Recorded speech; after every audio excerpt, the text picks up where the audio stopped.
¿Cómo vivir con un gozo constante? El primer mensaje, porque es realmente una serie de varios mensajes. El primer mensaje se llama el conocimiento de Dios.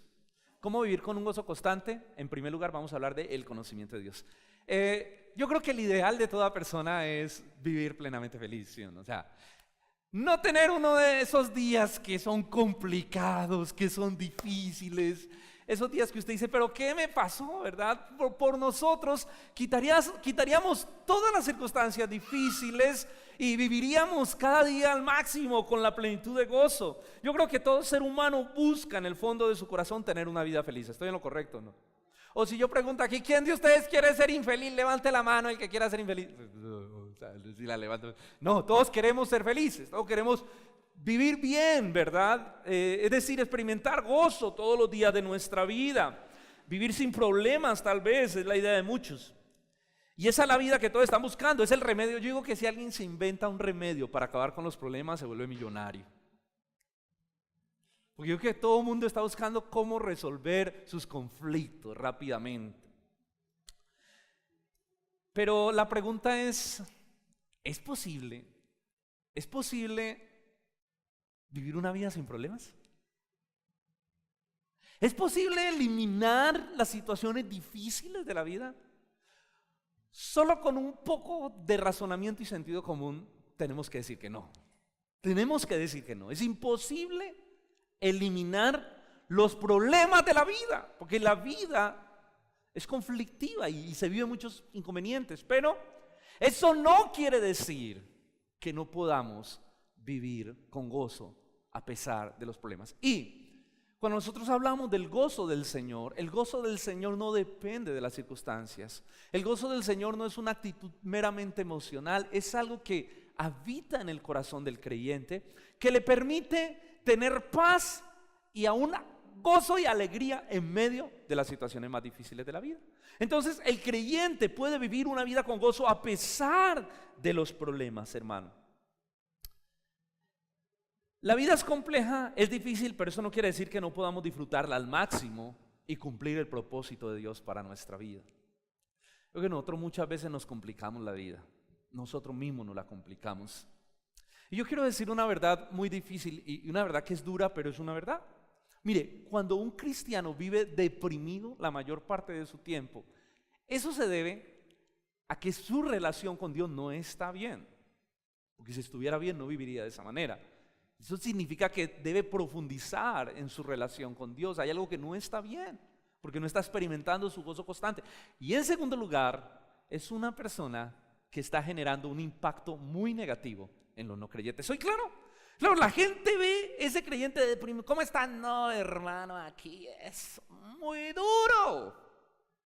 Y no quiero decir que uno no tenga que decir la realidad, pero es que hay gente que vive, hermano, con una cara de amargado, de tristeza constantemente. Entonces cuando la gente ve eso, la gente va a decir, ¿y tú de qué Dios me estás hablando? Y mira, que yo te veo la cara de tristeza con la que vivís constantemente. ¿Cómo me estás tú diciendo que hay un Dios todopoderoso que yo veo que tú no estás creyendo en Él? Entonces, ven ustedes, pero una persona que camina con un gozo a pesar de las dificultades causa un impacto espiritual muy profundo en la vida de la gente, de los inconversos, porque dice, mira, esta persona, todos los problemas que tiene más problemas que yo, mira tan feliz que vive, mírale la alegría, mira tan contenta que vive esa persona. Entonces, ven ustedes el impacto que genera nuestro testimonio solamente con mostrar el gozo de Dios en nuestra vida. Y es que el gozo es un fruto del Espíritu Santo. Y es que el gozo debe ser una característica de nosotros los creyentes. Por eso siempre yo les pregunto, ¿cómo están? ¿Bien? Sí, a pesar de, no importa lo que esté pasando, pero el gozo del Señor debe ser nuestra fortaleza. Hoy aprenderemos cómo vivir, bueno, hoy no, en esta serie de predicaciones aprenderemos cómo vivir una vida con un gozo constante a pesar de lo complicada que es la vida. Porque si hoy vamos a reconocer algo, y es que la vida es muy, pero muy compleja y es difícil. Vamos a ver un texto, Salmo 16:11. Me mostrarán la senda de la vida, en tu presencia hay plenitud de gozo, delicias a tu diestra, ¿para qué? Para siempre. Hay dos consejos que yo quiero extractar de este salmo que nos da el salmista en este solo versículo. Yo le invito a que lea todo el salmo en su casa y de todos modos vamos a estar estudiando acá, es la idea, que el Señor nos permita estar estudiando este salmo. Dos consejos que nos enseña el salmista en este texto para vivir con gozo a pesar de las situaciones difíciles, un gozo constante. Número uno, me mostrarás la senda de la vida. O sea, tu Dios me mostrará la senda de la vida. El primer consejo es: confíe en Dios. Escuche. Bueno, suena muy trillado, suena a frase evangélica. Confíe en Dios, todo el mundo me dice que confíe en Dios. ¿Pero qué es confiar en Dios? ¿Cómo confío en Dios? Muy bien, el texto dice: me mostrarás la senda de la vida. Es decir, tú, Señor, cuando yo tengo una relación contigo, tú me guiarás, tú me ayudarás a tomar las decisiones correctas, a caminar en la senda de la vida, en aquello que tú has determinado para mi vida. Escuche. Dios nos creó y nos conoce profundamente, y Dios a usted lo creó con un propósito. Dios a usted lo creó con un plan. Usted no vino a vivir la vida a perder el tiempo a este planeta. Soy claro, usted no vino a perder el tiempo, usted no vino a vivir una vida sin sentido. Usted vino a vivir una vida con propósito, porque Dios crea cosas con propósito. Cuando Dios pensó en usted, lo creó en usted, creó un propósito que tal vez el pecado alteró, un propósito que tal vez el pecado empezó a alterar y a distorsionar, pero Dios nos creó a cada uno de nosotros con un propósito, y es en ese propósito donde nosotros encontramos la plenitud del gozo de nuestra vida. Es cumpliendo el propósito de Dios donde sentimos que nuestra vida es importante, que nuestra vida es valiosa, que nuestra vida tiene un sentido trascendental, eterno.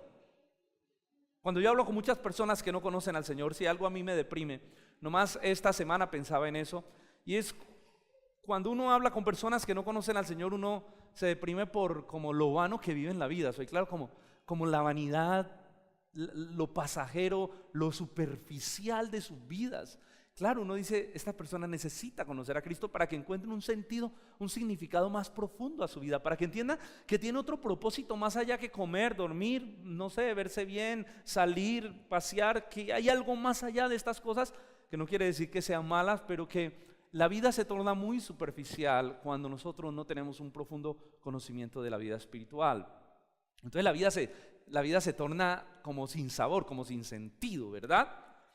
Dios nos creó con un propósito. Por eso debemos aprender a que si Él nos creó con un propósito, Él nos ama, Él nos ha redimido, debemos rendir nuestra vida a Él. Si Él tiene un propósito y Él lo conoce y Él nos ama, escuche, Dios lo ama como nadie lo ama a usted, amén. O sea, nadie lo va a poder amar como Dios lo ama. Él lo ama con un amor eterno. Él lo ama al punto que fue capaz de dar su vida por usted en la cruz. Así que si Dios nos ama y nos creó y tiene un propósito, dice la Biblia, ríndete por completo, entrégale tu vida a Él. O sea, no pienses, ¿cómo nos cuesta, verdad, rendir el control de la vida? ¿Cómo nos cuesta rendirnos a Dios? Luchamos, somos egoístas y queremos tener el control de nuestra vida. Queremos pilotear el barco. Eso es una de las cosas que el pecado dejó, la naturaleza caída dejó, el egoísmo, la arrogancia de creer que somos mejores que Dios, que podemos con nuestra vida. Pero hay un punto donde tú vas a entender que tú no eres capaz con tu vida. Hay un punto donde Dios permite que la vida se te vuelva un caos para que tú mires al cielo y digas, Señor, no puedo. Te necesito a ti. ¿Por qué Dios permite muchas veces las situaciones difíciles? ¿Por qué Dios permite el caos? Porque es en medio del caos donde nosotros soltamos el control y decimos, listo, no puedo, Señor, hágale usted, maneje usted, controle usted. Y hermanos, y nos cuesta confiar en Dios. ¿Sabe por qué nos cuesta confiar en Dios? Porque no conocemos a Dios lo suficiente. Yo le hago una pregunta, cuando usted no conoce a alguien, ¿usted confía en él? No, ¿qué es lo que te genera confianza en una persona? Cuando la conoces y cuando sabes y tú dices, esta persona es de confianza. Por eso es necesario, por ejemplo, cuando uno se va a entregar a una relación, ¿uno qué piensa? Evalúa primero, ¿esta persona es de confianza? ¿Puedo confiar? ¿Puedo poner mi corazón en esta persona o no? O si lo pongo, ¡ay! No, entonces, cuando yo conozco a alguien, yo puedo empezar a confiar en esa persona. Y cuando confío, puedo depositar mi vida en esa persona. Entonces, a nosotros nos cuesta confiar en Dios porque le conocemos poco a Dios. Es decir, que a mayor conocimiento de Dios, mayor entrega y mayor confianza. ¿Sí? Mayor entrega y mayor confianza. Y sí que necesitamos en esta vida confiar en Dios. Si queremos vivir, ¿cuándo quieren vivir con gozo? Lo vuelvo a preguntar, ¿cuándo quieren vivir contentos, alegres, felices? Con ese gozo del Señor que nos da alegría también. Si usted quiere vivir de esa manera, sí que necesitamos en esta vida confiar en Dios. Y para poder confiar necesitamos conocerlo cada vez más profundamente. Necesitamos conocerlo cada vez más profundamente. Mire, hermano, yo le voy a decir algo. La vida es compleja. En esencia, la vida es compleja. Y la vida está compuesta por momentos buenos. ¿Y por qué? Y por momentos malos. O sea, usted no puede quitar ninguno de los dos. Ni lo bueno ni lo malo. Bueno, los buenos se los puede quitar. Es decir, usted puede hacer todo lo que sea para vivir la vida más infeliz. Pero la vida tiene momentos buenos. Y la vida tiene momentos malos. O sea, por toda la plata o toda la influencia que una persona tenga, nunca podrá quitar los momentos malos de la vida. Nunca. Nunca. Porque hay cosas que escapan a nuestro control. Porque hay cosas sobre las cuales nosotros no tenemos control. Por eso necesitamos que Dios tome el barco. O tome el control del barco, tome el control de nuestra vida. Por ejemplo, miren, nosotros no tenemos control sobre las catástrofes naturales. ¿Quién tiene control sobre eso? Nosotros no lo tenemos. Perdóname, voy a ser trágico en esa. Por ejemplo, estamos aquí, que haya un terremoto así, ¡ay! Pues se caiga todo esto y nos caiga encima, nos morimos. ¿Quién pudo hacer algo? Nadie. ¿Por qué? Porque nosotros no tenemos control sobre esas cosas. Hoy quiero hacerle sentir un poco chiquito, muy chiquito, muy pequeño, delante de la grandeza de Dios, para que precisamente soltemos el control de nuestra vida. Miren, nosotros no tenemos el control muchas veces sobre los accidentes. Ojo, quiero ser muy claro. Nosotros somos responsables, ¿sí o no? ¿Somos responsables o no? Somos responsables de nuestra vida también. Dios nos ha dado una responsabilidad. Ahora, si usted conduce, se pasa los semáforos en rojo, ¿sí? Conduce, por ejemplo, sin cinturón, se pasa los semáforos en rojo, un atravesado completo, pues usted se va a estrellar, ¿sí o no? Tarde o temprano, la dicha no le va a durar tanto, porque usted está siendo irresponsable.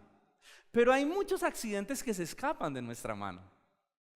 Uno puede ir conduciendo, llevar su cinturón puesto, hacer caso o respetar todas las señales de tránsito, y de pronto un atravesado, esos atravesados que saben meterse en la vía, se cambió de carril y se vino de frente y ¡pa! ¿Sí o no? Por ejemplo, nosotros no tenemos control sobre algunas enfermedades. Ojo, esto no quiere decir, porque es que yo quiero dejar muy claro que también es parte de nuestra responsabilidad, escuche. Claro, si usted no se cuida, si usted no hace deporte, si usted no come saludablemente, pues le voy a dar una noticia, le voy a profetizar algo, usted va a enfermar. Y un día a su cuerpo le va a pasar la factura. Si usted es de los que come la vitamina Che, ¿recuerdan cuál es la Che? Chorizo, chunchulo, chicharrón, chunchurria, chuleta, todo el graserío, usted come eso. Pues sencillo, usted le va a dar un problema en la salud, se le van a elevar los triglicéridos, bueno, en fin. Si usted es de los que toma azúcar y Coca-Cola y todo el tiempo y dulce, pues usted se va a enfermar. Y después cuando nos enfermamos, ¡ay, Señor, sáname! Sí, Dios nos puede sanar, pero ¿y tu responsabilidad? Pero hay muchas enfermedades sobre las que nosotros no tenemos control, ¿sí o no? Por ejemplo, hay gente que le resultó un cáncer, un problema en los huesos, ¿cómo se llama? Artritis. No, pero ¿por qué? No, es que resulta que eso, yo no sé, su mamá, su abuela, los médicos, y le dio una enfermedad bien dura, que usted dice, pero yo esto no me lo busqué. No tenemos control sobre algunas cosas de nuestra vida. Hermano, por ejemplo, nosotros no tenemos control. Hay gente que no puede tener hijos, ¿sí o no? Y no puede, y quiere, y no puede. Y eso es duro. Es más, ni siquiera tenemos control sobre la vida del hijo en el vientre. Listo, tenemos que ser responsables. A la mamá le dicen, por favor, cuídese, aliméntese bien, coma las fruticas, cuídese muy bien. Y la mamá debe hacer eso para que el bebé esté sano. Pero muchos de esos bebés mueren en el vientre de la madre. Entonces, hay cosas sobre las que no tenemos control. Por ejemplo, ¿quién de aquí tiene control sobre la muerte? Nadie. Nadie. ¿Quién de aquí puede tomar decisión y dice, yo me voy a morir en el 2037? Nadie. La muerte nos puede coger en cualquier momento, joven, viejo, niño, y llegó el día. Entonces no tenemos control sobre estas cosas. Y estas cosas, escuchen, los problemas, las situaciones difíciles nos acontecen a todos. pobres, ricos, blancos, negros, de un estatus social alto, un estatus social bajo. Estas situaciones golpean a todo mundo. Es decir, los problemas son el común denominador de la vida. La vida es complicada. Y entonces, ¿qué tenemos que hacer? Pues aceptar la realidad. Lo primero para tener gozo es acepte la realidad. La vida es complicada. La vida es difícil y sin Dios es imposible vivirla. ¿Soy claro? O sea, la primera conclusión a la que podríamos llegar es: la vida es tan compleja en sí misma que sin Dios es imposible vivirla con gozo y con sentido. Y es por todas estas razones, estas situaciones malas y difíciles, que la gente muchas veces se queja contra Dios. ¿No ha visto usted personas que dicen: pero por qué a mí? ¿Pero por qué me pasa esto? ¿Pero por qué? Y hay gente que se resiente con Dios por la muerte de un familiar, por la muerte de un ser querido, por una enfermedad. Claro, como saben que ellos no tienen control, pero Dios sí tiene control. Y Dios puede hacer algo, más sin embargo, escuche lo que le voy a decir. Muchas veces, porque hay que ser realistas en algo, Dios no lo hace. Oh, ¿qué está diciendo, pastor? Sí. ¿Cuántas veces hemos orado por personas para que se sanen y en lugar de sanarse, se mueren? Y no es que uno tenga el don de la eutanasia, no. Es que ya era la hora. Y por más que oremos, el Señor dijo: pues no, es la hora de que cada persona esté en mi presencia. Oh, entonces muchas veces la gente se resiente con Dios. ¿Por qué? Porque sabe que Él, pudiendo hacer algo, no lo hizo. Miren, ¿por qué Dios muchas veces no responde cuando puede hacerlo? ¿Se ha preguntado usted eso? ¿Por qué? Porque Dios calla y no sana a alguien cuando puede sanarlo, simplemente no. ¿Por qué Dios calla muchas veces frente a las situaciones difíciles? ¿Por qué permite muchas veces que hayan catástrofes naturales? ¿Cuál es el propósito detrás de estas cosas? ¿Por qué la vida es tan compleja? ¿Usted no se ha hecho esa pregunta? Usted muchas veces no se ha hecho esa pregunta: ¿por qué la vida es tan compleja? ¿Por qué es tan compleja la vida? ¿Por qué Dios no la hizo más sencilla? ¿Sí o no? Y para entender mejor lo complejo que es la vida, hay dos verdades teológicas que conviven en este mundo y necesitamos entender. Ojo, hay dos verdades que conviven en este mundo que hacen que la vida sea muy difícil, pero que, ¿cómo se puede llamar cuando algo es difícil y es hermoso a la vez? Se me vino un chiste a la mente, pero ni lo digo. No, mentira, sí lo digo. Eso es... No, mentira, no lo digo. No, voy a decir ya que me crucifiquen. Eso es... Eso es como las mujeres, hermano. Las mujeres son lindas y complejas, son un mundo de belleza, digo yo, ¿no? Aquí es un chiste nomás, ¿no? Un chiste, no más. Pero la vida es algo así, la vida es hermoso y complejo a la vez. Es hermoso y difícil a la vez. Eso es algo así como el matrimonio. El matrimonio es lindo, pero es difícil. Es hermoso, pero es complicado. ¿O no? El que se ha casado aquí, yo nunca he tenido problemas con mi esposa, vea, eso es un ángel. No creo.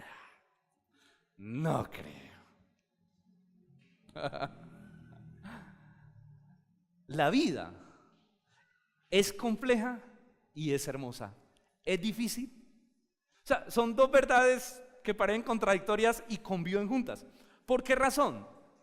Hay dos elementos teológicos que vemos en la Biblia que nos muestran por qué la vida es así tan compleja, por qué es tan compleja, tan linda y tan difícil a la vez. Número uno, la primera verdad es que definitivamente, como Dios creó la vida y Dios hizo las cosas, al ser Dios perfectamente bueno, la hizo buena. No lo digo yo, lo dice la Biblia. Ponga un separador ahí y mire Génesis 1:31, un versículo que todos conocemos, se lo voy a leer.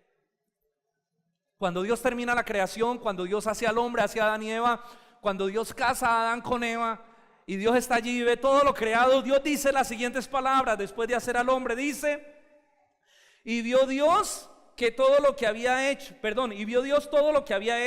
y he aquí que era bueno en gran manera, y fue tarde y mañana el día sexto. He aquí que era bueno, y bueno ¿qué? En gran manera. Es decir, Dios termina la creación, Dios termina de hacer al hombre, hace todas las cosas. De hecho, cuando usted ve Génesis capítulo 1, usted ve que en varias ocasiones, por ejemplo, Dios termina de hacer la luz, de crear los astros, el sol, la luna, dice: y vio Dios que era bueno. Luego Dios crea los peces, los mares y dice, y vio Dios que era bueno. Y cuando Dios termina su creación y crea al hombre, dice esta frase, y vio Dios que era bueno y bueno en gran manera. Es decir, todo lo que Dios creó era bueno y bueno en gran manera. ¿Qué significa que era bueno? Bueno, la palabra griega que se utiliza allí, la palabra hebrea que utiliza el texto es la palabra top, que significa moralmente correcto, apropiado, bello. Es decir, si pudiéramos coger ese versículo, podríamos decir, y vio Dios todo lo que había hecho, y he aquí que era moralmente bueno en gran manera, y he aquí que era bello y bello en gran manera, he aquí que era apropiado, apropiado en gran manera, he aquí vio Dios lo que había hecho y era hermoso, hermoso en gran manera. Es decir, la creación, cuando Dios la termina, contiene su sello de perfección. Dios hizo las cosas buenas, tan buenas porque las hizo Él. Y Dios no hace nada malo, y Dios no hace nada imperfecto. Vio Dios que todo era hermoso, moralmente bueno, apropiado, bello en gran manera. Dios, el Dios perfecto, realizó una obra maravillosa. Dios dejó plasmada su gloria y su poder en la creación, ¿o no? ¿O no? Hermano, mire la perfección de lo creado, mire la belleza. ¿Cuántos se deleitan viendo esos paisajes? ¿Cuántos se deleitan a veces viendo esos programas por Discovery Channel de los peces, de la profundidad? Sí, porque de pronto uno no ha ido a bucear, ¿no? Qué rico ir a bucear y verlos personalmente, pero uno ve la creación y es hermosa, hermano. La creación de Dios es maravillosa, ¿sí o no? Contemplar tantas cosas bellas que el Señor ha hecho. Por eso dice la Biblia, los cielos cuentan la gloria de Dios y el firmamento anuncia la obra de sus manos. Salmos 19:1. Todo era bueno y bueno en gran manera. Es decir, no había nada deficiente en lo creado. ¿Soy claro? Nada deficiente. Dios vio y dijo, es bueno en gran manera. No había nada deficiente. Todo fue creado con la perfección y el arte y el poder del Dios Todopoderoso. No había nada corrupto, no había nada mal hecho. Todo contenía el sello de la perfección de Dios. Y Dios crea al hombre y lo pone en el centro de la creación para que el hombre, ¿qué? Gobierne. Escucha esto. Dios creó al hombre de último, ¿sí o no? Es decir, el hombre es la corona de la creación. Cuando Dios crea todo, lo hace hermoso, hermoso en gran manera, pone al hombre y le dijo, mijito, todo esto que es bello, que es hermoso en gran manera, lo creé para usted y usted va a ser el encargado de señorear, usted es el responsable de gobernar sobre esta belleza. Piense por un momento, hermano, la responsabilidad del hombre y también la belleza de la creación en la que Dios pone al hombre y la responsabilidad que le otorga. Que era bueno en gran manera significa que nada le iba a generar daño al hombre. ¿Soy claro? Es decir, nada iba a infundir dolor. Es decir, cuando Dios crea las cosas, las crea sin dolor. Que nada podía infundir dolor. Al contrario, que era bueno en gran manera. Es decir, el hombre se iba a deleitar y el hombre se iba a gozar. Es decir, cuando Dios crea, hace la creación, coloca al hombre en el centro y le da un regalo, aunque fueron las cosas hechas para Jesucristo, dice que todo fue hecho por medio de Él y para Él, pero Dios coloca al hombre como Señor de la creación para que el hombre se deleite y se goce y obtenga placer, no solo de la comunión con Dios, sino de todo lo creado. ¿Soy claro? Dios prepara un paraíso y luego coloca al hombre allí para que el hombre lo administre, pero para que el hombre disfrute de todo lo hermoso que Dios creó. Así que, hermano, esa es la primera verdad. ¿Por qué la vida es hermosa? La vida es hermosa porque Dios la creó. Y lo que Dios hizo en su tiempo lo hizo ¿qué? Hermoso. Le vuelvo a preguntar, ¿cuántos disfrutan, por ejemplo, de naturaleza? Bueno, de pronto aquí hay alguno que dice, a mí no me gusta salir de la casa. A mí las cuatro paredes, eso de maticas y árboles y montañas, no hay nada más bonito. Yo no sé, a usted lo inspira, ¿verdad? Uno se va para una finca, uno ve las montañas, uno ve las flores, uno ve la creación y eso lo inspira a ver el poder de Dios. De hecho, eso es hasta terapéutico para el corazón. Uno viene descansadito, ¿sí o no? Porque uno se deleita en esas cosas que Dios creó. La vida es linda porque Dios la creó. La vida es linda porque Dios la creó y Dios crea las cosas perfectas. Ok, ahora viene la segunda verdad. La vida es linda, pero es que difícil. La vida es hermosa, pero es que complicada. Ahora, ¿qué fue lo que complicó el tema? Bueno, ya vemos que Dios no fue. Dios hizo todo hermoso en su tiempo. Lo que complicó la vida fue el pecado y el dolor que se introdujo a causa de la muerte y el dolor que se introdujo a causa del pecado. Ahora vaya conmigo a Génesis capítulo 3, versículos 17 y 18. Y Dios le dijo al hombre: por cuanto obedeciste a la voz de tu mujer, o sea, comiste del fruto prohibido que le mandé que no comieran, y comiste del árbol que te mandé diciendo no comerás de él. Ojo con esto: maldita será la tierra por tu causa. Con dolor, aquí se empieza, aquí empieza lo bonito a ponerse feo. Con dolor comerás de ella todos los días de tu vida. Espinos y cardos te producirá, y comerás plantas del campo. Con el sudor de tu rostro comerás el pan hasta que vuelvas a la tierra, porque de la tierra fuiste tomado, pues polvo eres y al polvo que volverás. Entonces, escuche, por primera vez se introduce la muerte. La muerte no existía hasta aquí, hasta Génesis 3. El pecado, la caída, es la que introduce la muerte y la que introduce el dolor. Es decir, la muerte y el dolor en la vida son consecuencia del pecado del hombre, de la caída. No, Dios no lo creó. Porque si nosotros decimos que Dios creó, Dios hizo esto, estaríamos diciendo que Él es pecaminoso y no es santo. No, el hombre. Ahora, vamos a entrar luego en un dilema teológico, por eso le digo que hoy tienen que estar concentrados, porque vamos a reventar los Sparkies hoy pensando muchas cosas. Pero definitivamente el dolor en la vida es consecuencia del pecado humano, no de la creación de Dios, porque cuando Dios crea las cosas son buenas. ¿Y buenas qué? En gran manera. Pero en Génesis 3 empieza ya a complicarse la vida. Entonces, aquí entra, es que no encuentro una palabra para decir que algo es bonito y complicado a la vez, hermoso y difícil a la vez. No encuentro una palabra para expresar esa aparente contradicción. Trae el chiste, no. Perdónenme si me río solo aquí, pero miren, lo que Dios hizo fue una obra perfecta, pero esa obra perdió su belleza por el pecado humano. Se lo voy a explicar de esta manera. Había un hombre que compró un cuadro en óleo, esos cuadros de esos famosos que valen mucha plata. El hombre pagó $5 millones, era una persona muy adinerada, y pagó $5 millones por ese cuadro. El hombre compró el cuadro y lo puso en su casa. Un día, pues un cuadro de esos, todo el mundo entraba y lo miraba. Uy, ¿qué cuadro? No, ese es de fulanito de tal, y es un cuadro muy costoso, una belleza, un óleo impresionante, unos colores.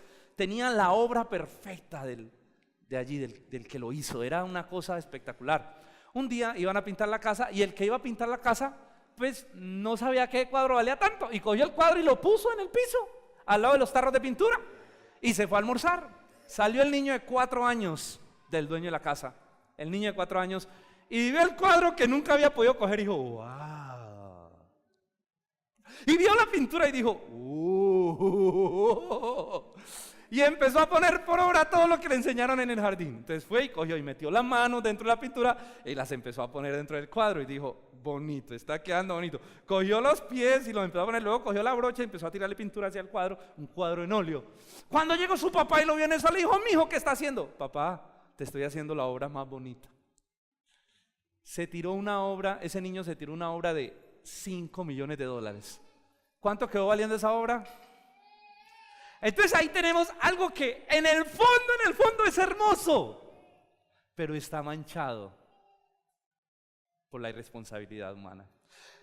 Es precioso porque su creador, su diseñador lo hizo perfecto, es un cuadro muy costoso, pero el niño se lo tiró. La vida es algo así. Es algo hermoso, pero a la vez es complicado. ¿Soy claro? Es como el ejemplo más cercano pues, que puedo encontrar para esto. Ahora, uno pudiera pensar entonces, y ahora sí vamos a empezar a quemar los Sparkies, uno pudiera pensar, hombre, si fue el hombre el que hizo la vida tan complicada, fue el pecado del hombre, pues ¿por qué Dios no creó al hombre de tal manera que no pecara? ¿Sí o no? ¿Por qué? ¿Por qué el bendito pecado? ¿Por qué Dios no nos creó a nosotros que no pecáramos? Porque para que Dios nos cree sin pecado, nos tiene que crear sin voluntad. sin libre determinación. Es decir, usted y yo tenemos algo que fue afectado en la caída, que fue el libre albedrío, fue afectado porque ya ese libre albedrío es esclavo del pecado en la caída, pero cuando Dios nos hizo, Dios nos creó con una elección moral, con una capacidad de elegir moralmente. Si Dios no nos hace con esa elección, nosotros no tendríamos la libertad de amar. Porque el amor, escuche, ¿qué espera Dios de nosotros? ¿Cuál es el primer mandamiento? Amarás al Señor tu Dios con todo tu corazón, con toda tu mente, con toda tu alma. Lo que Dios espera de nosotros es que lo amemos con todo lo que somos. Pero escuche, el amor no puede ser obligado, ¿o sí? ¿El amor puede ser obligado? Claro, uno por mucho que le guste a alguien, usted no puede obligarlo a que lo ame. No, pues la persona inicialmente le dice, no es que ve, no, y punto. Yo te voy a amar a vos. ¿Sí o no? La frase famosa, vos me gustás como un amigo. O sea, usted no puede obligar a nadie a que lo ame. Entonces, el amor es un acto voluntario del corazón. ¿Sí o no? El amor es un acto que nace del corazón. El verdadero amor nace, se desarrolla y empieza a generarse y a gestarse en el corazón. Pues tú nunca podrás obligar a alguien a que te ame. Nunca, nunca. Tú le pones una pistola a alguien, te casas conmigo, un delito. Tú nunca puedes obligar. Entonces, Dios no podía obligarnos a amarlo. Dios no podía crear robots. Voy a crear gente que me ame. Te amo Dios, aleluya, alabado sea Dios, bendito el nombre. No. Dios crea seres con donde en esa voluntad decisiva elijan amarlo a Él. Elijan amarlo a Él. Por eso, el árbol de la ciencia del bien y el mal, por eso la caída, por eso, aunque Dios ya sabía todo eso, pero quiero mirar las cosas de una perspectiva un poco también más humana, pero sabemos que Dios tenía un plan eterno, predestinado antes de la fundación del mundo. Dios sabía que todo esto iba a pasar, pero Dios nos crea con una libertad de elección, y es en esa libertad que nosotros hemos decidido amarlo. Claro, ahora lo amamos porque Cristo se reveló en nuestra vida, y fue por gracia, fue realmente Él quien vino a nosotros y nos permitió amarlo y reconocerlo. Entonces, ahora, la pregunta creo que debe de trascender. Nosotros no deberíamos preguntar por qué Dios nos creó a nosotros, porque ¿quién fue el que introdujo el pecado? ¿Fue el hombre? El hombre lo introdujo a la creación, pero el que introdujo el pecado, ¿quién fue? Satanás. Entonces, si queremos razonar, tenemos que razonar un poco más profundo. Y es porque Dios creó a Satanás con libre elección, porque él fue el que vino y vea, nos la puso ahí, vea, nos hizo caer, ¿sí o no? Claro, la responsabilidad es del hombre, pero Satanás tentó. Pero el que primero pecó fue Satanás. Entonces la pregunta sería, ¿por qué Dios creó a los ángeles con libertad de elección? Porque los ángeles tienen libertad de elegir también. Satanás pecó. Ahora, yo creo que ningún ángel se vuelve a rebelar después del castigo que ellos vieron que se le entregó a Satanás. Ningún ángel, pero los ángeles tienen también esa libertad moral de pecar o no. ¿Por qué lo vemos en Lucifer? O si no, él no hubiera pecado, si no tuviera esa libertad. Ahora, nadaré un poco más profundo todavía. Nadaré un poco más profundo. Si todo lo creado proviene de Dios o no. ¿De dónde proviene todo lo creado? De Dios. ¿De dónde más va a venir lo creado? De Dios, que es el creador de todas las cosas. Y Dios no puede crear la maldad, porque si crea Dios la maldad, ¿qué es? Entonces sería un Dios malo, no santo. Ahora, lógica. Si todo lo creado viene de Dios y Dios no puede crear la maldad, entonces ¿quién creó la maldad? ¿Quién creó la maldad? Bueno, nos podemos matar toda la vida resolviendo dilemas, o nunca lo ha resuelto nadie, y nos va a tocar llegar al cielo a que lo podamos resolver. Pero sí tenemos que partir de un hecho. Dios no creó la maldad porque Él es santo. Él la permitió, sí, en su soberanía, pero Él no la creó. Dice la Biblia que Él es el Padre de las luces, en el cual no hay mudanza ni sombra de variación. Se lo voy a leer en otra versión. Dice, todo lo bueno y todo lo perfecto desciende de Dios, quien creó los astros del cielo. Dios es siempre el mismo, en Él no hay variación ni oscurecimiento. Santiago 1:17. Es decir, el texto nos habla que Dios es en esencia santo, es decir, Dios no puede pecar, Dios es bondadoso, todo lo bueno desciende de Él, y Dios es otro atributo de Dios, inmutable. ¿Qué significa inmutable? Es decir, Dios no cambia, Dios no es como nosotros. ¿Sabe cómo nosotros? Nosotros somos la gente más inestable muchas veces. Hoy estamos felices, mañana estamos tristes. Hoy amamos a alguien, mañana no lo amamos. O sea, nosotros somos estamos llenos de pepitas, una piñatica. Nuestras emociones han sido muy afectadas. Claro, a medida que maduramos, se van volviendo más consistentes. Pero Dios no es así, Dios es perfecto. O sea, Dios no se levanta hoy diciendo, uy, te amo, cuánto te amo, hijo mío, eres lo más lindo que tengo. Y mañana, hermano, usted sí, no, me decepciono, no, Dios no sufre esos problemas. Los problemas emocionales los sufrimos nosotros, no Dios. Su amor es perfecto, Él no cambia. El Padre de la luz, en el cual no hay mudanza ni sombra de variación. No es que Dios fue malo y luego se vuelve bueno, no, Dios es bueno, santo, eterno y siempre ha sido igual. Dios es perfecto y en su perfección Él nunca cambia. Me gusta, mire, vea, yo le voy a decir algo. El amor de Dios por nosotros, por los que hemos creído en Cristo, es tan incondicional porque Dios ve a Cristo. Nosotros estamos en el amado. El amor de Dios por nosotros no cambia. Usted no puede hacer nada para que Dios lo ame más. Y usted no puede hacer nada para que Él lo ame menos. Él lo ama con amor eterno. Alguien dijo, me gustó esta frase, me la aprendí, la llevo en el corazón, dijo, le he dado 1000 razones a Dios para que no me ame, pero Él no acepta ninguna. Él me sigue amando. ¿Cuántos de aquí le han dado 1000 razones a Dios para que no los ame? Y nos sigue amando. Nos sigue amando. Aunque Dios no creó la maldad, Dios permitió la maldad. Y claro, esto nos pone cabezones porque créame que de ahí se desprenden muchas preguntas que nunca vamos a responder.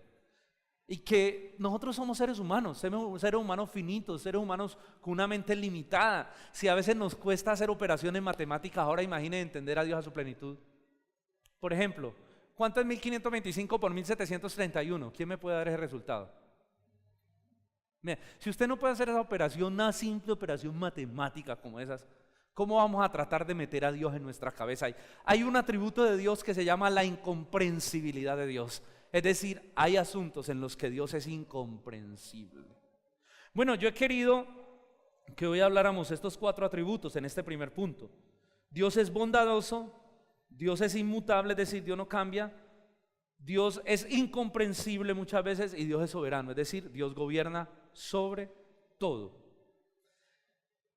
Mis hermanos, quise iniciar con esto porque es que es el conocimiento de Dios, es el conocimiento de los atributos de Dios lo que nos permite confiar en Él. Recuerda que yo le dije al principio que nos costaba confiar en Dios, ¿por qué?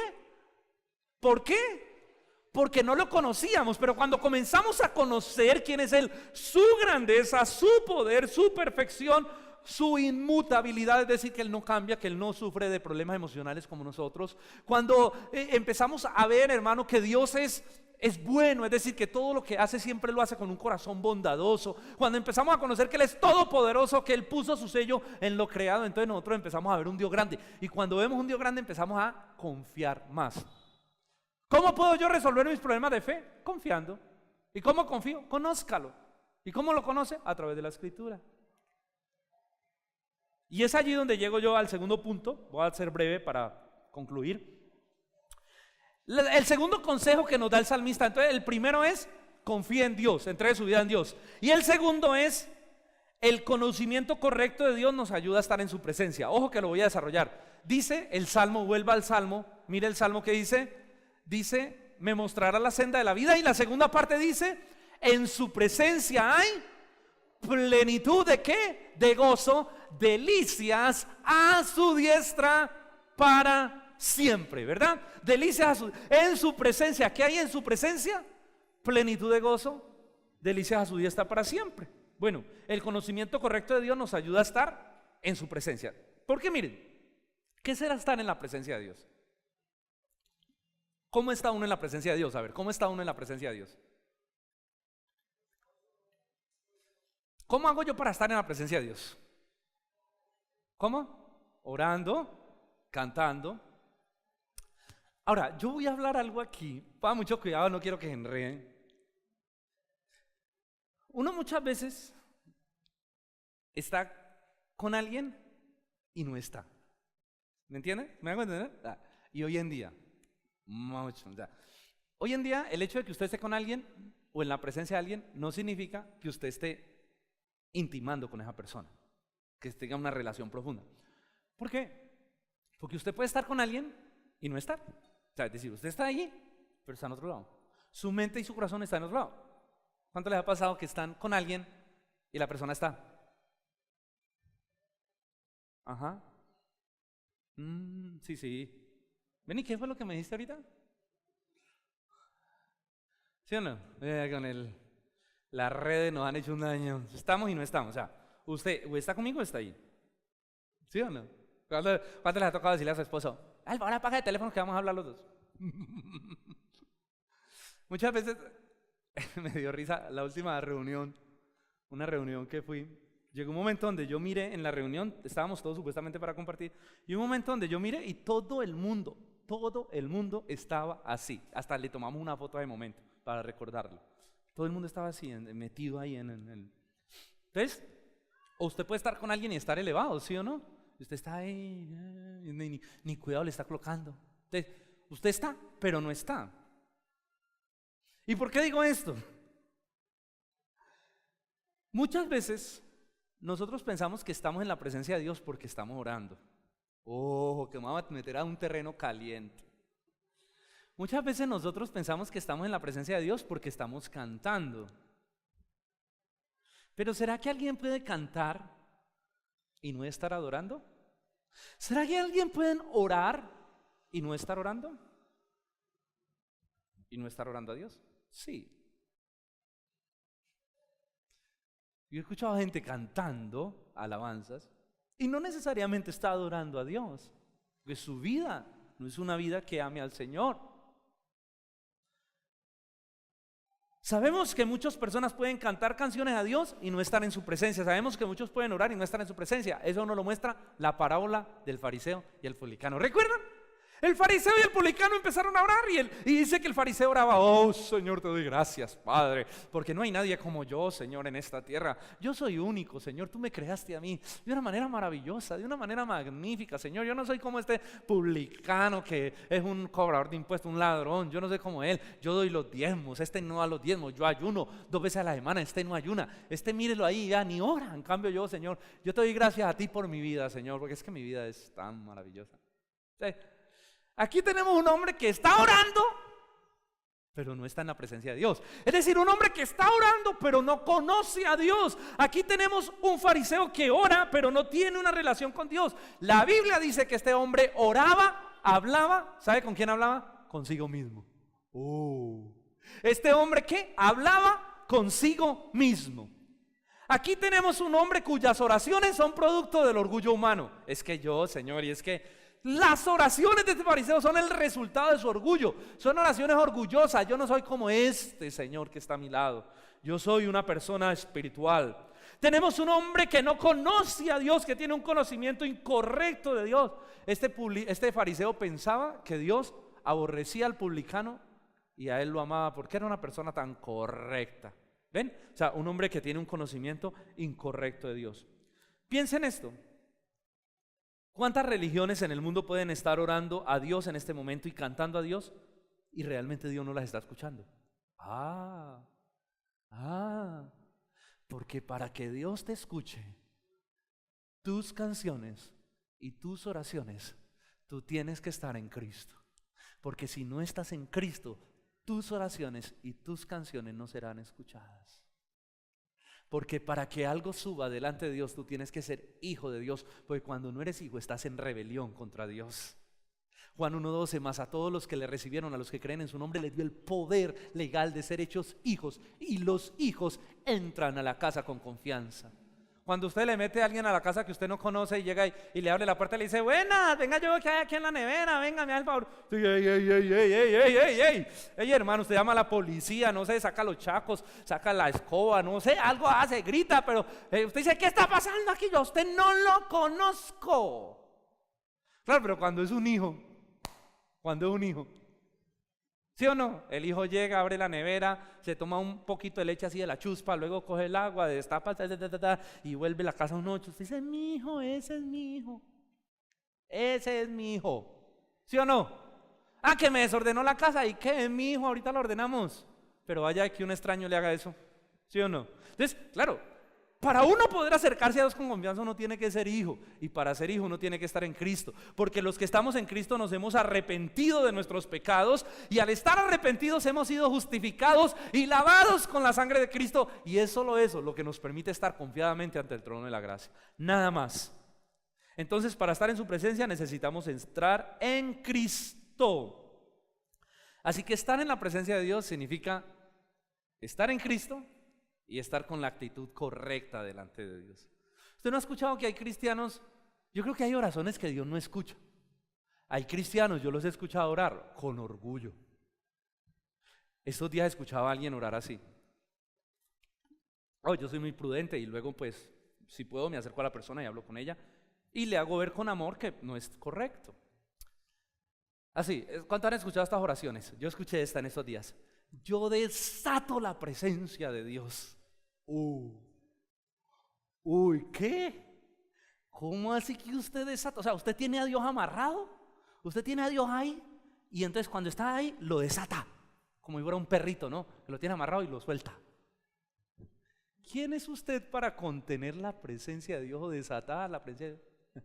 Porque a veces como cristianos, hermano, tenemos actitudes incorrectas en la presencia de nuestro Dios. ¿Sí? Debemos aprender a estar delante de Dios con la actitud correcta, y el conocimiento de Dios nos produce la actitud correcta. Por ejemplo, saber que Él es Padre, que podemos entrar confiadamente, saber que Él es santo, saber que Él es todopoderoso, saber que Él es glorioso. Ese conocimiento de Dios nos permite estar delante de Dios con la actitud correcta, no con la actitud del fariseo, sino con una actitud más bien, un poco como la del publicano, porque uno sabe que un corazón contrito y humillado no desprecia a ¿quién? El Señor. Y ante la presencia del Señor tenemos que tener algo, y es humildad. Tenemos que ir a la presencia de Dios con humildad. Así que un cristiano, hermano, está en la presencia de Dios, pero sabe estar en la presencia de Dios. Eso es lo que quería decir. Es decir, el cristiano tiene su sentido, su mente, su corazón. Si está con Dios, su mente y su corazón está allí. No es que está allí y está en otro lado, porque a veces nosotros estamos orando y estamos en otro paseo, en otro cuento, estamos cantando y estamos en otro cuento. No, el cristiano dice, yo estoy con Dios, yo voy a orar, yo voy a adorar, yo voy a ser reverente, yo voy a exaltar y me voy a gozar con el Señor. O sea, tiene una actitud correcta. Qué maluco es estar con alguien que está en la presencia de uno con la actitud incorrecta, ¿sí o no? Como les decía, que está ahí. Da piedra. ¿Alguno está escuchando la prédica y está chateando? Ojo, un cristiano no solo entra en la presencia de Dios, un cristiano vive en la presencia de Dios. Ahí está la diferencia. Un cristiano no solo entra, es decir, entramos a la presencia de Dios cuando venimos a adorar, cuando entramos a nuestro cuarto, cerramos la puerta, pero es que un cristiano no solo entra, un cristiano vive en la presencia de Dios. ¿Sabe por qué? Porque el Espíritu de Dios mora en el creyente. Eso significa que vivimos en la presencia de Dios. Tenemos que vivir como decía Elías, vive Jehová en cuya presencia estoy. Es decir, hermano, que la presencia de Dios no solo está en la iglesia, no solo está en mi cuarto cuando oro en los secretos, sino que está cuando voy al cine, está cuando salgo a jugar, está cuando salgo a hacer ejercicio, está cuando voy a la piscina, está cuando voy a trabajar, está cuando voy a estudiar. Es decir, está en todo lugar. Y tenemos que aprender a ser conscientes de eso. El problema de nosotros es que no somos conscientes de que en la presencia de Dios ya está con nosotros. Jesús dijo, yo estoy todos los días con ustedes hasta el fin del mundo. Dios no está por raticos, Él está siempre con nosotros. Eso es como el oxígeno. Muchos cristianos viven una relación con Dios como, respirar. Usted no es consciente de que está respirando oxígeno. Se le vuelve un acto monótono y pasa desapercibido. Pero eso no quiere decir que el oxígeno no esté. El oxígeno está y usted lo está respirando. Lo que pasa es que usted no se da cuenta. A muchos cristianos nos pasa así. No somos conscientes de que la presencia de Dios está ahí. Pero eso no quita el hecho de que esté, ella está. Y nos acompaña en todo momento y nos acompaña en todo lugar. Y está con nosotros en todo lo que hacemos. Tenemos que aprender a vivir ese tipo de comunión. Tenemos que ser conscientes de ese tipo de comunión. Como decía Elías, vive Jehová en cuya presencia estoy. Vive Jehová en cuya presencia estoy. Necesitamos aprender a vivir de esa manera. Hermano, y hay que entender que es el conocimiento de Dios revelado en su palabra el que nos permite entender estas cosas que hemos estado hablando hoy. Pero escuche, es el desconocimiento de Dios el que nos impide vivir una vida íntima con Dios, el que nos impide confiar en Dios. Sin el conocimiento correcto de Dios es imposible vivir con gozo. Y aquí ya voy culminando mi mensaje. Sin el conocimiento de Dios, si se durmió, despierte aquí, que ahorita en la casa sigue durmiendo mío, con un cafecito que le vamos a dar ahorita que lo manda a dormir de una. Vea, sin el conocimiento de Dios es imposible vivir con gozo. Es imposible, sin un conocimiento correcto. Una teología incorrecta siempre va a producir crisis en la vida de las personas, siempre. Yo recuerdo, le cuento otro chisme, estoy chismoso, estoy contando historias. Una anécdota, pero esta es de la vida real. La del cuadro no, esa me la inventé yo para el mensaje. Una familia de la iglesia donde yo vengo, una vez su hijo enfermó. Algunos ya se saben la historia, la voy a contar para los que no sepan. Su hijo enfermó gravemente y estaba a punto de morir, estaba muy grave. Entonces muchas personas, aún de otras iglesias, se acercaron a decirle: miren, usted lo que tiene que hacer es, porque no, mi hijo está difícil, está enfermo, estamos orando por él. No, usted tiene que orar con fe que se va a sanar, que a ese hijo no le va a pasar nada. Decrete, declare así, ahora así, decreto la sanidad en el nombre de Jesús. Yo desato la sanidad, yo creo que ore así, ore con fe y se va a sanar. Pues sí, él empezó a orar así. Y yo decreto la sanidad, yo creo la sanidad, y el hombre empezó a orar y dijo no, y la gente le decía eso, así mijito, pues se murió el hijo. Qué duro, ¿sí o no? Se murió el hijo. ¿Y sabe qué fue lo peor? Primero, que ellos dijeron: hombre, ¿será que no oramos lo suficiente? Hombre, ¿será que nos faltó fe? ¿Será que no decretamos lo suficiente? Y de repente vienen estas personas con un conocimiento incorrecto que necesita ser ajustado, no quiero decir que no sean hermanos, pero hay una teología equivocada, a decirle: les faltó fe. A ustedes les faltó. Imaginen, ustedes le ha muerto el hijo, usted oró, ayunó, hizo todo, se le muere el hijo y vienen a decirle, además del dolor que tiene, que usted no sirve para nada, que usted le faltó fe, que su vida espiritual es un desastre, que le faltó mejor declararlo más, confiar más en Dios, pero que fue por su culpa que su hijo se murió. Usted no creyó lo suficiente. Uy, eso es muy duro. Estas personas quedaron decepcionadas, desilusionadas de todo. Esa es la crisis que produce una teología incorrecta y un conocimiento incorrecto de Dios. Una falta de entendimiento de Dios es armar un Dios irreal, una fe que parece estar más basada, aunque este no es mi mensaje, pero tenemos uno allí en remojo con el pastor Andrés que va a hablar de esto. Una fe basada como más en nuestro poder de, no sé, de decir las cosas y que en la soberanía de Dios. Una fe que descansa más en uno que en Dios no es fe. ¿Sabe cómo se llama eso? Positivismo. Esa es la diferencia entre la fe y el positivismo. El positivismo es que usted cree, sí, créalo, visualícelo. No. La fe es que usted descansa en la voluntad y en la soberanía de Dios. Una fe que no descansa en la soberanía de Dios crea unas expectativas muy irreales que van a terminar desilusionando y dañando el corazón. Porque imagínense usted orando y usted que sí, se va a sanar, y resulta que no, se murió. ¿Usted qué hace? Si usted ya le dijo a toda la familia: vea, se va a sanar, ya vaya, se va a sanar y se va a levantar, usted la va a ver saliendo de ese cuarto, y cuando la ven saliendo, pero se murió. ¿Usted qué hace cuando le dijo a toda la familia que sí iba a sanar y que sí? Eso le pasa por andar hablando lo que usted no sabe, porque usted no sabía cuál era la voluntad de Dios. El primero, claro, si Dios le dice, ¿está seguro? Pues hágale. Pero nuestra fe no descansa en nuestro poder, nuestra fe descansa en la soberanía de Dios. Nuestra fe descansa en la voluntad de Dios. Además, ese tipo de fe también niega la bondad de Dios, no solo su soberanía y no su bondad. Porque entonces, si la Biblia dice que a los que aman a Dios todo le ayudan para bien, claro, no entendemos. Hay muchas cosas difíciles que nos pasan en la vida, pero la Biblia dice que Dios va a usar eso para tu bien. La Biblia dice que no importa lo que te pase, por muy duro que sea, al final, si tú crees y permaneces en Dios, Dios va a usar eso para tu bien. Pero ¿cómo, pastor? ¿Cómo puede Dios usar la muerte de un ser querido? ¿Cómo puede Dios usar esta situación tan difícil para mi bien? No entiendo. Sí, la Biblia lo dice, que si confías en Él, Dios es bueno y Dios va a tornar eso en beneficio para tu alma. Ay, qué difícil es. Porque nosotros quisiéramos erradicar los problemas, nosotros quisiéramos que cuando oramos Dios nos sane, nos resuelva las cosas, pero muchas veces no. Bueno, yo no sé usted, muchas veces Dios no me ha resuelto cosas. Señor, y oro, el Señor, no, mijo, no, y ya, Señor, ya, dije no, ya. Ay. Acepte y diga: bueno, Señor, si tú lo haces y tú eres bueno, al final todo terminará para bien.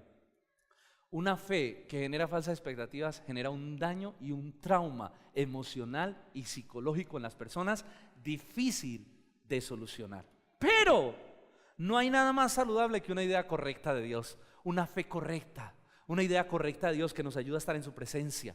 ¿Por qué? Porque una idea correcta de Dios, un conocimiento correcto de Dios, nos permite deleitarnos en las cosas maravillosas, y cuando vienen los problemas nos permite descansar en Él. Escuche esto: un conocimiento correcto de Dios nos permite deleitarnos en las cosas buenas de la vida. ¿Por qué es importante conocer a Dios? Porque en las cosas buenas nos deleitamos y en las cosas difíciles, pues en Él confiamos. Decimos, Señor, no puedo con esto, esto es tuyo. O sea, es que el creyente, ¿por qué el creyente puede vivir con gozo? Por eso, porque se deleita en los momentos buenos y en los malos dice, Señor, este es tu problema, ayúdame, aquí estoy en tus manos, así que permanezco en tus manos y en tu voluntad. Las personas que usted ve que tienen gozo a pesar de los problemas es gente que tiene una profunda relación con Dios, porque tiene un conocimiento claro de Él. Las personas que usted ve que se gozan a pesar de las dificultades es gente que conoce a Dios.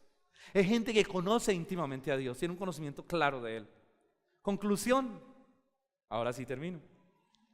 Por lo tanto, el primer principio que vimos esta noche, para vivir una vida con un gozo constante, es tener una idea correcta de quién es Dios. Amén. Es tener una idea correcta. ¿Y cómo adquiero yo una idea correcta de quién es Dios? A través del estudio de las Escrituras. A través del estudio de la Biblia, de la palabra de Dios, porque en ella Dios se revela. A través de un estudio, escuche, bañado en oración, un estudio con la actitud correcta, de una meditación constante en la palabra de Dios, en lo que dice la palabra de Dios, pensar en lo que dice la palabra de Dios y permitir que la palabra de Dios se haga vida en nosotros. Hermano, un estudio profundo, un conocimiento profundo de Dios que nos lleve a conocerlo y a tener una íntima relación con Dios, donde podamos cada segundo decir, vive Jehová, en cuya presencia estoy. ¿Sabe por qué? Porque en su presencia hay plenitud de gozo, delicias a su diestra para siempre. Es decir, el que vive en la presencia de Dios vive con un gozo constante y con un gozo inquebrantable a pesar de lo que le pueda suceder.